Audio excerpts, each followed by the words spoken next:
Hello, good morning, good afternoon, and or good night. This is Genshin Impact English lesson number 47. We're continuing Liyue, Act 3, Part 4. And then we're going right over here again to a very lovely view. Look at that. Gorgeous, sunny, pretty tree leaves. I mean, who doesn't want this view? And then something happens. I'm not going to spoil it for you, but we gotta take a look at it at the front gate here.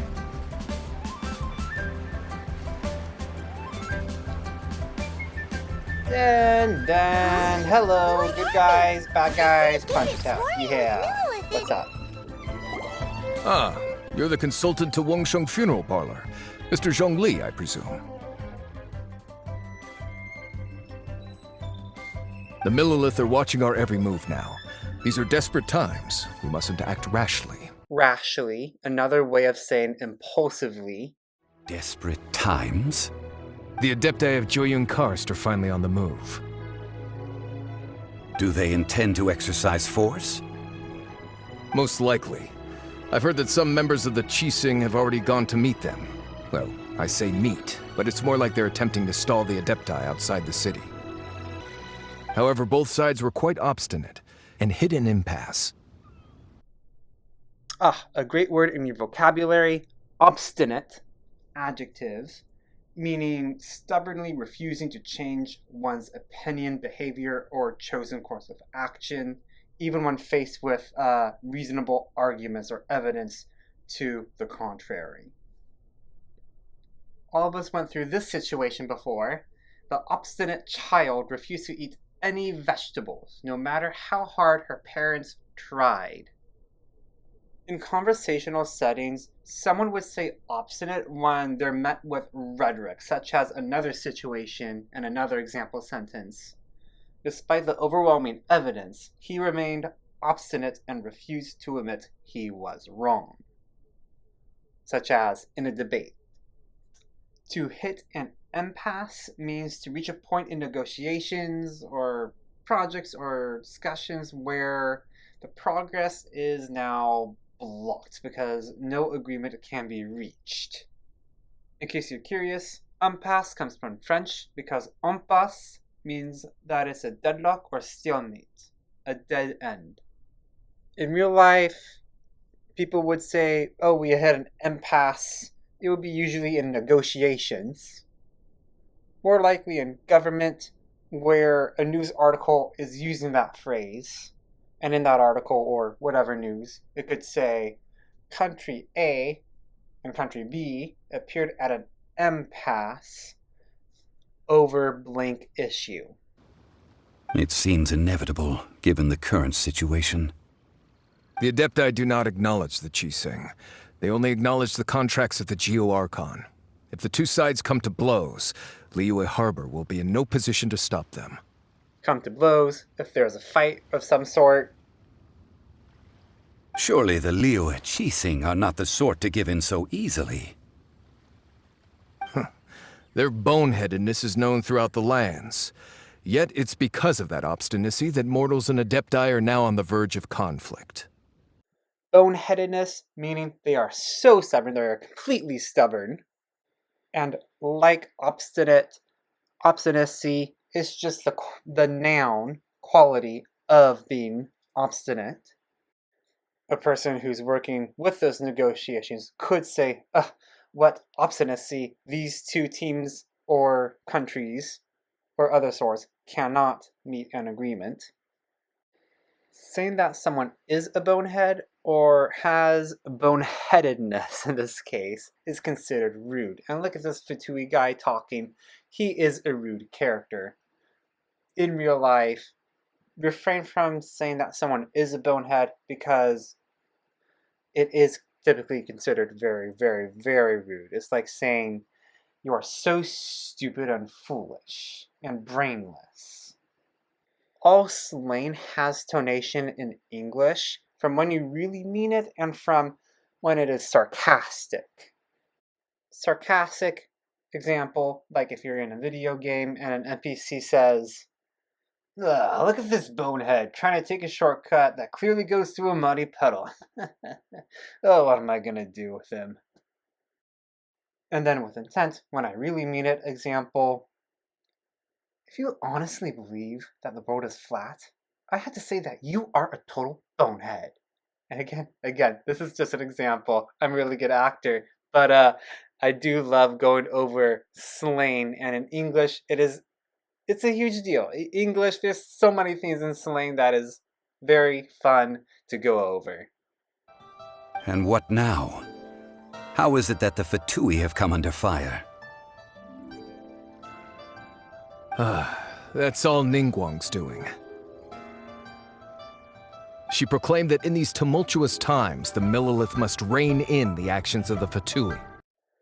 Tumultuous, adjective, a great word in your vocabulary that usually means that people are so confused, and when things are so disorderly, combine those together and that is havoc. That is tumultuous. In most contexts, it involves intense emotions or actions.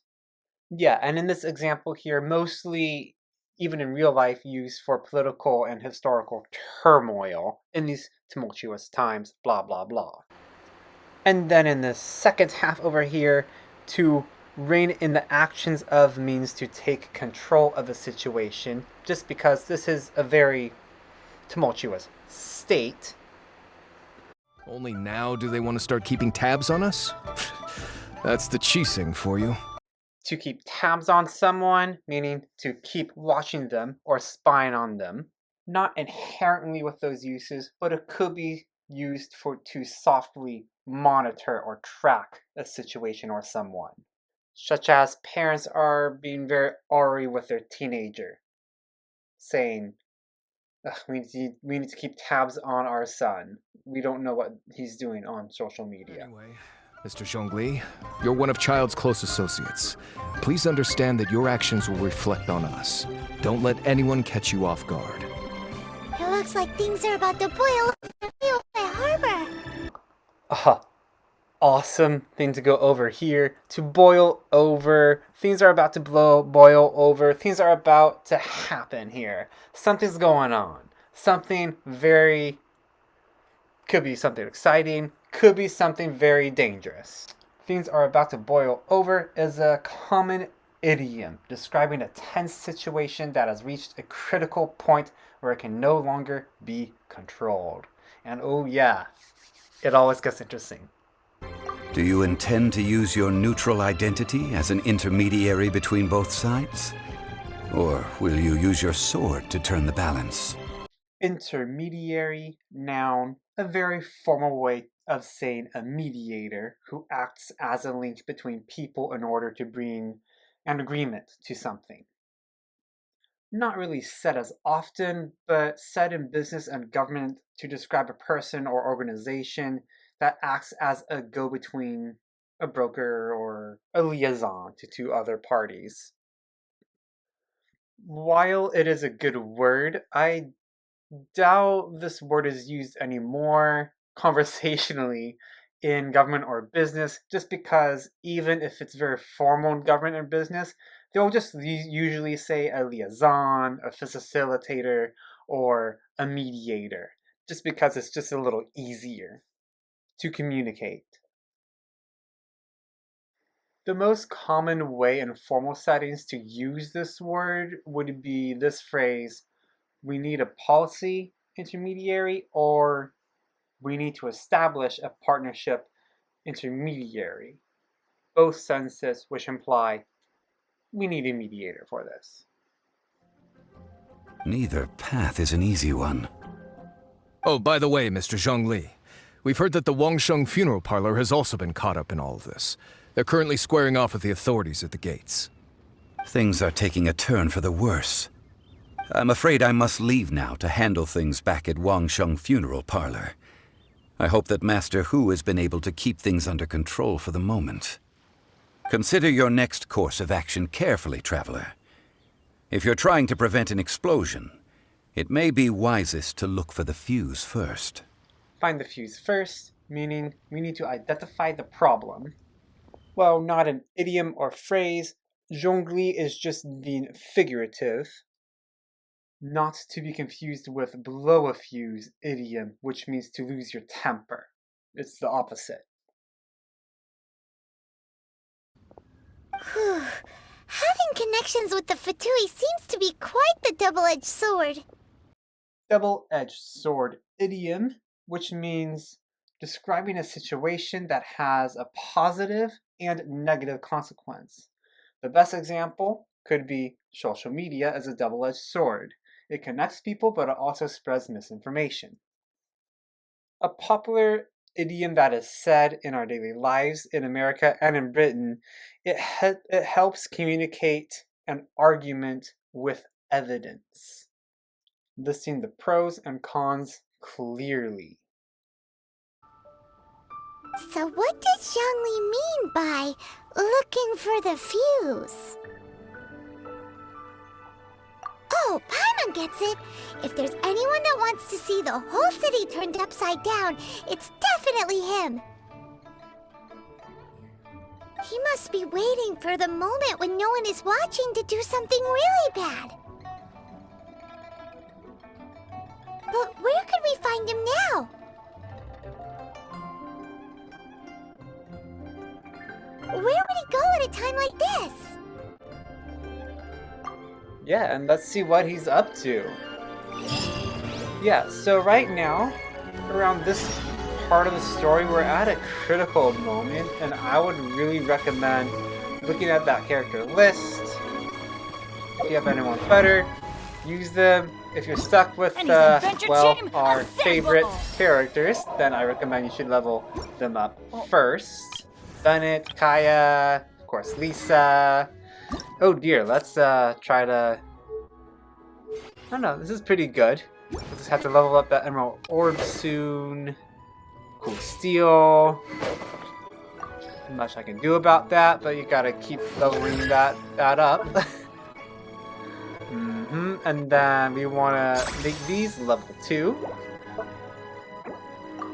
Ooh yeah.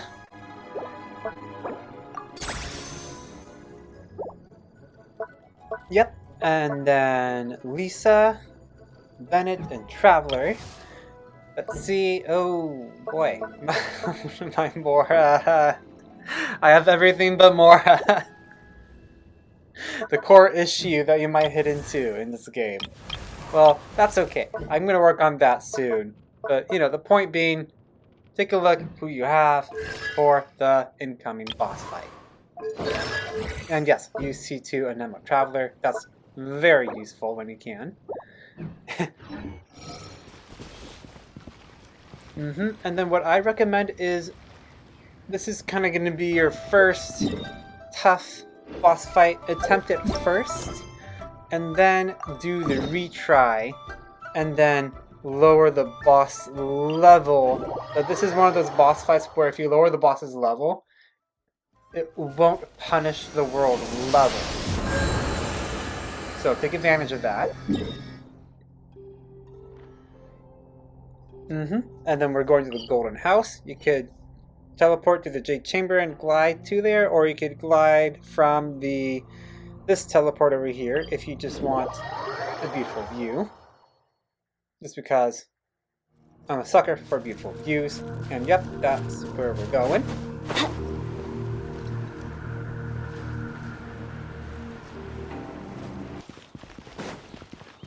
And yeah, when you get here, what I like to do, for old time's sake, I usually like to level up my Anemo Traveler and look at his artifact set to make sure I'm good to go.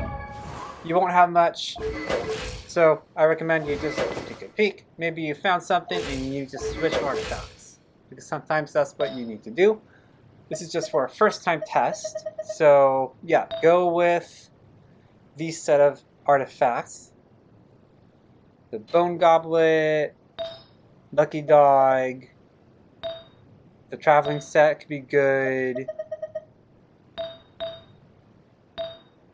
or Adventurous Tail Feather, that could be good too, or the Martial Arts one. An Early Berserker is really nice just because it does a lot of crit damage. But yeah, Sometimes it's really the health. Getting the health back is highly important too if you're really struggling. Some of your stats for artifacts may look like this, and this is just for visual reference. My recommendations for Early Traveler, Berserker set, and Instructor set. Instructor Feather, Instructor Cap, Berserker Feather, and Berserker Goblet. Sure, you could sneak in some adventures if you want some. This is one of Genshin Impact's best memorable boss fights, so really enjoy it for yourself. And yep, these are the recommended team members. Wow! This is the Golden House? It looked impressive enough from the outside, but who would have guessed that it was even fancier on the inside? And so full of Mora. This is where all of Tibet's Mora is minted, right? In that case, maybe they won't notice if a few Mora go missing. Oh, so it's a trap! Tricky. Good thing Paimon's got you here. But even if we can't take any, we can still have a closer look, right? Or better yet, take a nap on top of a mountain of Mora. It's like a dream come true. It's raining Mora. Oh, right. Back to business. It's quiet. Too quiet. Surely someone's gotta be guarding something as important as the Exuvia. Huh? Look! What happened here? Uh-oh. Paimon smells trouble. Quick! We have to go make sure that the Exuvia is alright.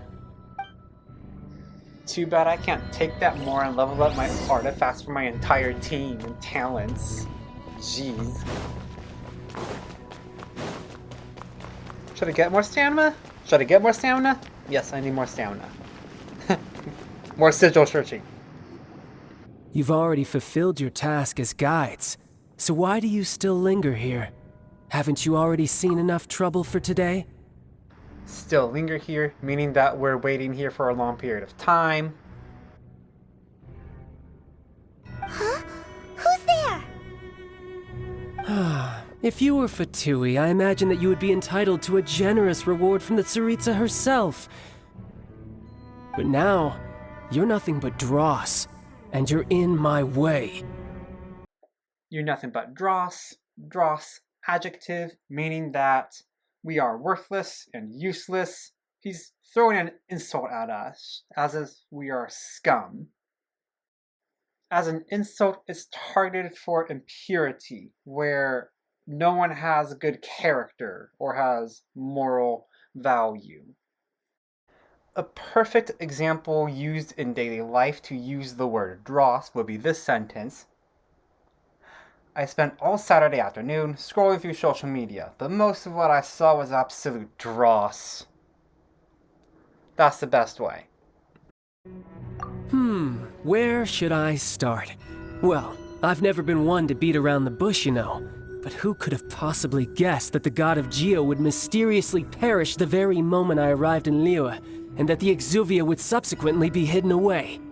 And then over here we got beat around the bush again, one of our favorite English idioms ever in English history, meaning to avoid the main topic or speaking so indirect and delay a conversation besides getting to the point of a sentence, like a villain playing around, stalling until the right move attacks the hero. Yeah, that's a good example.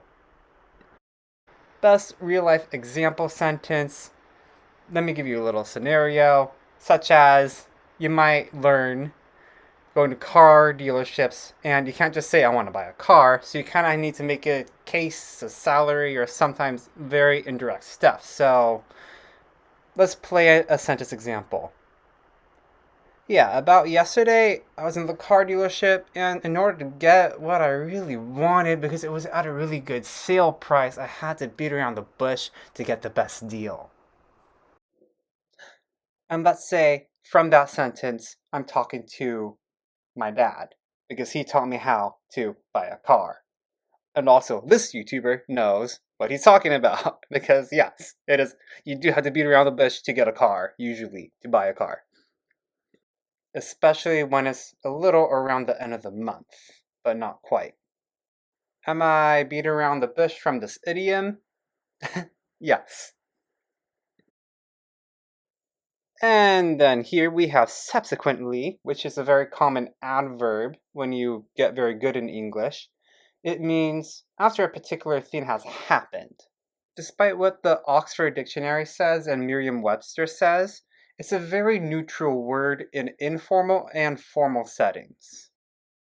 Real-life example sentence: he missed the bus and subsequently was late for work. If it weren't for that lovely little rite of parting ceremony you put together, it would have taken me a whole lot longer to get the information I needed. Stopping the Mora Mints, hiding away the Exuvia. The Chising are really pulling out all the stops this time. Saying the Chising are getting ready for So war. you've been planning to take the Gnosis from inside the Exuvia all along? As one of the 11 Fatui Harbingers, it's my duty to see the will of the Tsaritsa fulfilled. She will get that which she desires. I'm not asking for your blessing, and there's nothing you can do to stop me anyway. Discussion and diplomacy has already passed. I mean, if it were up to me, I would have skipped that stage to begin with. But I'm willing to do as the Tsaritsa deems fit. The time for discussion and diplomacy has already passed. I mean, if it were up to me, I would have skipped that stage to begin with. But I'm willing to do as the Tsaritsa deems fit. I would have skipped that stage to begin with, meaning it's a little older idiom. It's not that conversational now, but simply it is an idiom that means it is what I would have done. It's a hypothetical scenario where the speaker wishes they had taken a different action in the past. He's implying that he and his Fatui team should have just skipped diplomacy and just took what they needed. In real life, when this is said, I would have skipped stage left to begin with, meaning that we would have already taken action, just like in playwriting or in acting. It's not often said. It is casual, though. It maybe not in our generation, but maybe through millennials and then maybe our parents. A good real-life sample sentence would be that uses it correctly. The introductory class was too slow, so I would have skipped that stage to begin with and taken the advanced course. Either way, we now come to my favorite part. A simple pleasure, and one that I am oh so delighted to be sharing with you. The battle. Battle? So you're the type that goes looking for trouble, huh? You could say that. When Signora offended the deities outside the cathedral in Mondstadt, she swiftly left the scene once her mission was accomplished. Instead of confronting you directly, she chose to rely on the snow and ice to make her escape. She wouldn't want the knights to come running towards the sound of battle now, would she? When she faces a worthy opponent, she will prioritize her mission, weigh the outcomes, and consider the consequences of her actions. But as for me, the greatest pleasure of being a harbinger lies in crossing blades with strong opponents. We won't let what happened in Mondstadt ever happen again! Oh, so you intend to fight me? Good. I won't kill you, Traveler. I'll just play along, to feel the thrill of battle. Besides, you could never defeat me, not even in your wildest dreams. But hey, try to relish the fight anyway, because if you ask me, without that, what else is there? Try to relish, try to enjoy or savor the moment. He's kind of playing with us, even though he wants to kill us. That's very Princess Bride of him. Fighting talk, I love it! Now let's see you live up to it. And then I suggest fail the fight to decrease the level of the boss fight, and then do this. If you've done enough dailies, some farming, you can beat the Tartaglia boss fight fairly easily if you farm some stuff within 2 to 3 days. If you beat him, hey, good for you. But I'm gonna do it the real F2P way. While some of you may not have access to the best artifacts, this is the best you can do that I believe that you might be familiar with when you start the game, such as the Berserker set, Instructor, or the Adventure set or Traveling set. Something like this. But that 4-star Berserker set, once you get it and farm it, that'll become very crucial. From Liyue to Inazuma.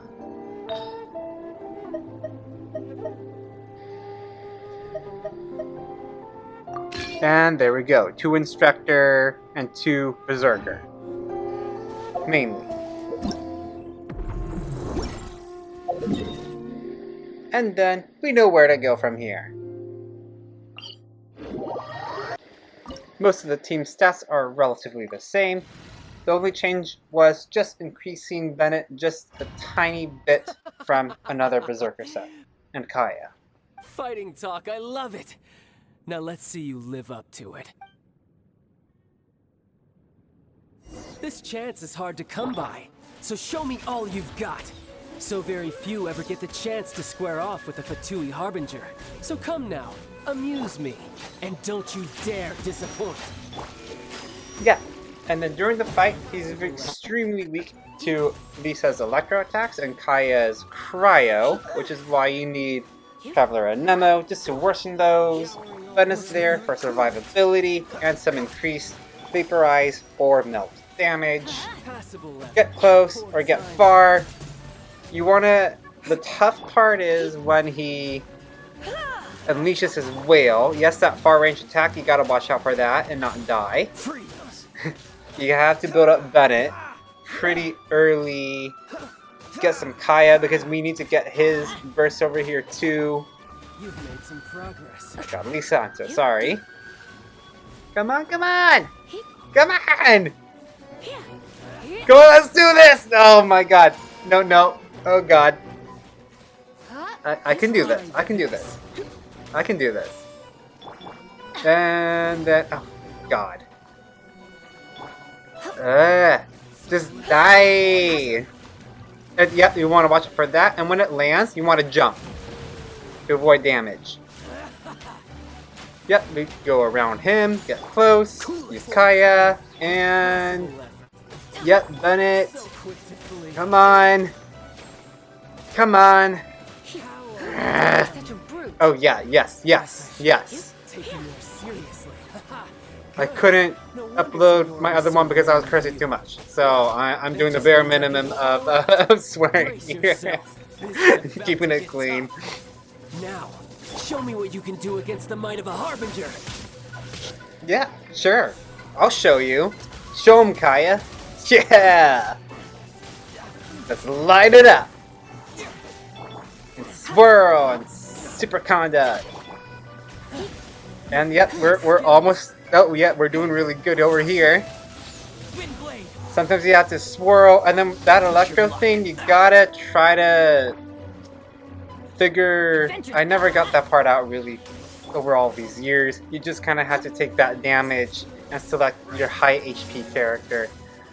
You can't try to get out of it by running or use some sort of defensive move with Geo, Traveler, but I don't have him as Geo. Yep, we got a heal with Bennett, but I'm going to save that for later.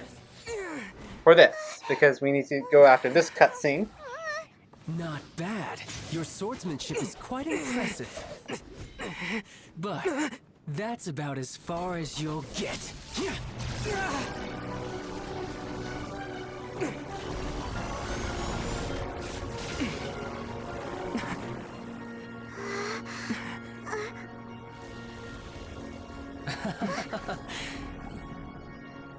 think you had that card hidden up your sleeve. You were just playing to get close to the Exuvia! Oh, quiet down. Stop acting like some wide-eyed recruit. You've seen this world. You of all people should know. This should have been expected! Well then, I'll be taking Morax's Gnosis now! I see. Well, this is most unexpected. You beat me to it, didn't you?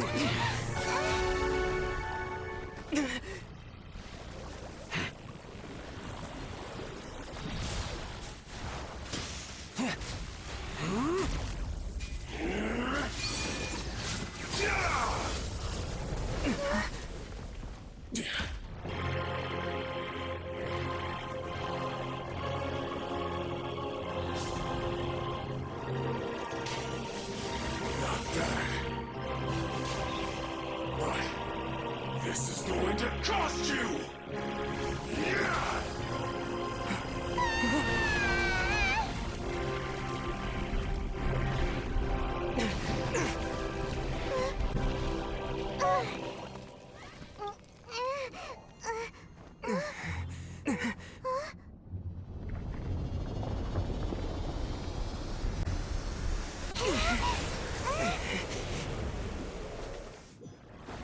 You got to the Gnosis ahead of me, didn't you? Did you simply move faster? Or did you leak the information regarding the Golden House to me on purpose? No matter. Hand the Gnosis over, now! Don't make me take it from you! We didn't take it! Free! And then, yep, you gotta really beat them up with Lisa and Kai over here because they're really crucial for that critical rate. Let's light it up! Oh dear, dodge that, no! Yep, you gotta look out for that. The purple things. Just gotta swerve out of the way from that one and that vertical hydro move that he moves toward us. He's gonna get the whale. We gotta jump to avoid damage. Oh, nope, I did it. I died. Shoot. Oh, well, I revived Lisa. Nope. Oh, I can. Yay. Don't die, Lisa. Don't die. Don't die. And then swirl, baby. And then, ugh. No, no. Oh, yeah, yes, yes. Okay, let's do this. Come on. So sorry. No, baby. Take that. In our community, if you farm for Child Tartaglia, you will be a master because that is how we rickroll him. He endured so much abuse from the fan base from farming, and yet avoid that very extremely wide AOE move. I always hate this one. Ugh. Oh, I almost got out of it, but ugh. I did not like that. Swirl. Oh, we're almost there. We're almost there. Almost. Yeah. Yeah. Yeah. And yeah. Oh yeah. And then you'll get an achievement. Woo! That was a lot. Look! Child's back to normal again! Well then, time to cool off. It seems the burden of the foul legacy transformation was too great for my body.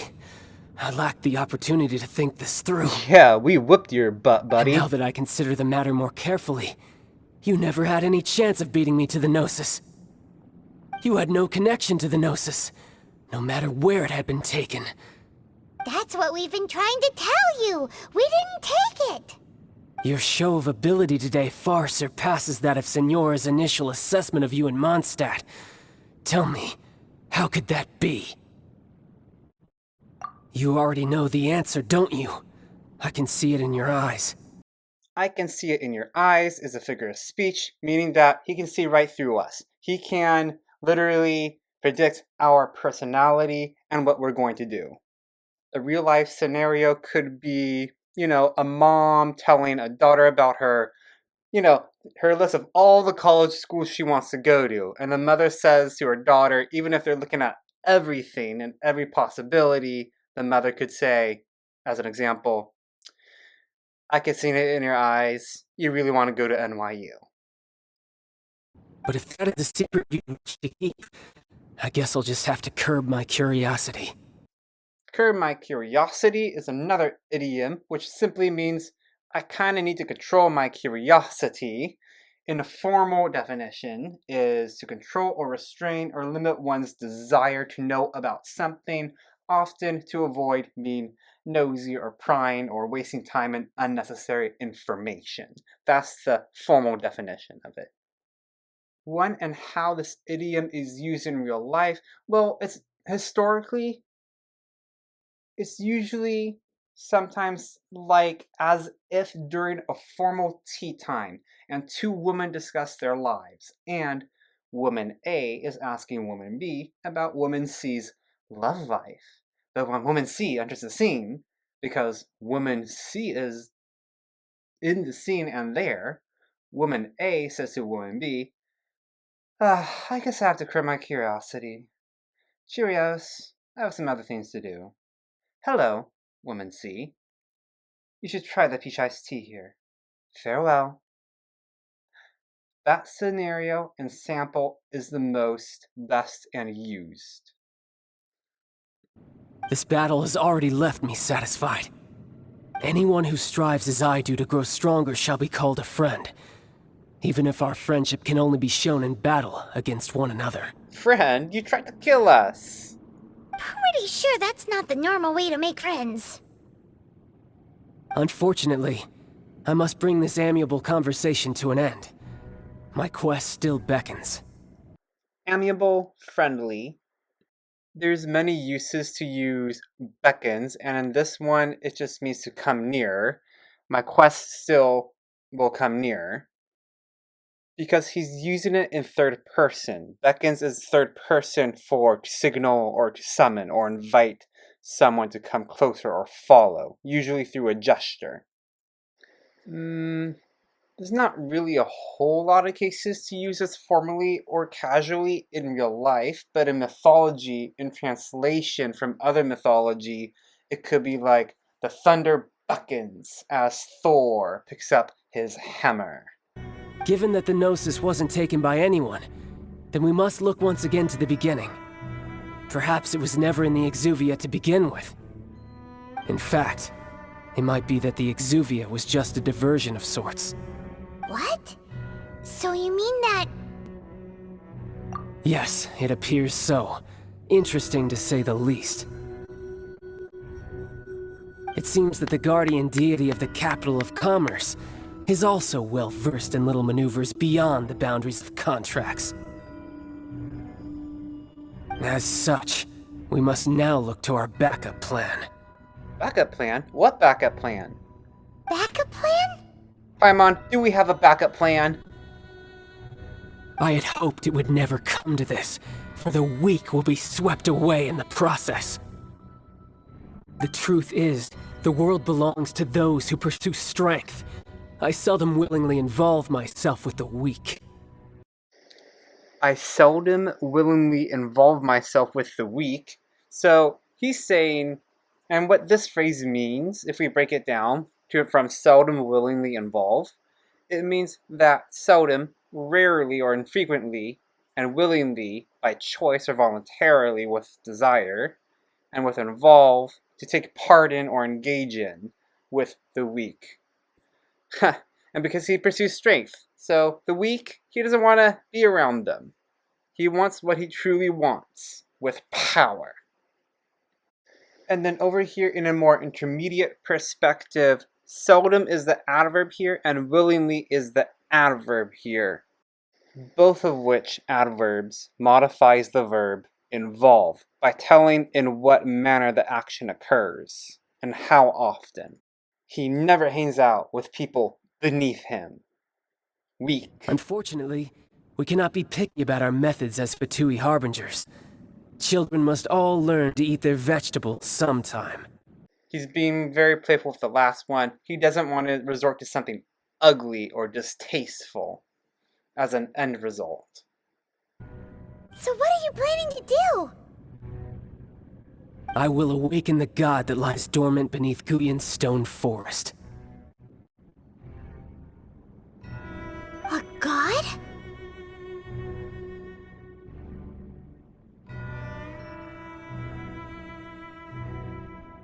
Osial, Overlord of the Vortex, who was defeated by Morax, the Geo-Archon in the Archon War, and who has remained pinned beneath the waves by the Geo-Archon's stone spears ever since.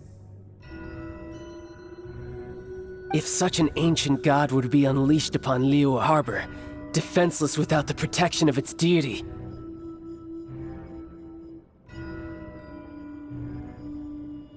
do you think the cunning Rex Lapis would just stand aloof and watch the ensuing destruction? Aloof, adjective, distant, and uninvolved. Usually, in most cases, in a sentence, from conflict. Like in the Pokemon series, a lot of people would describe Ash to be an aloof character who is completely unaware of the girls who are very into him. But the Archon War ended 2,000 years ago. How can an ancient god appear in a world now overseen by the Seven? Simple. I've already prepared the means to awaken it. Oh no, he's about to pull out something.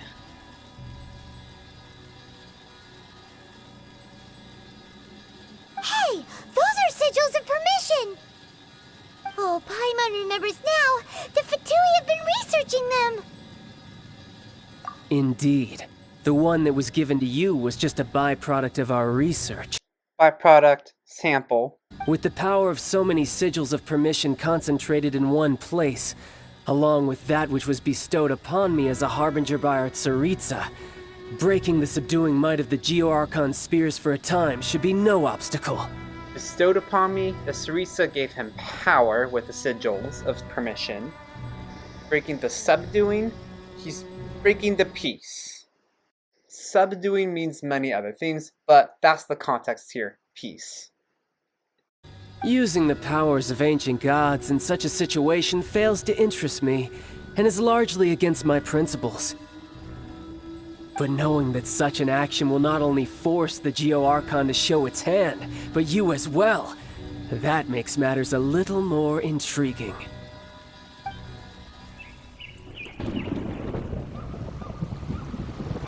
And then, uh-oh, there's some thunderstorms going on here. Oh, crap, what's happening? What's going on?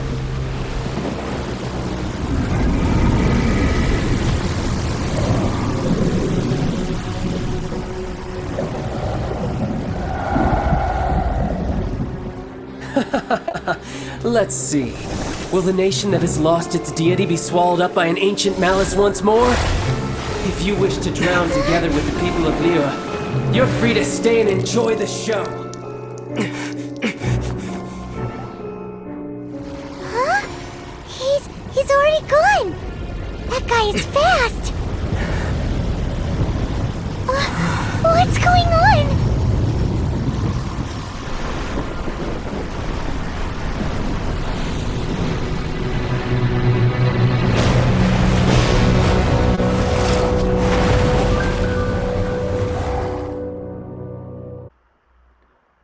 Yeah, and that's our English lesson for today. I'll see you on the next one, and thanks for watching. We'll continue to Liyue, Act 3, Part 5, English Lesson 48. Bye. Au revoir. 再见. Yawning without covering your mouth. Uncouth.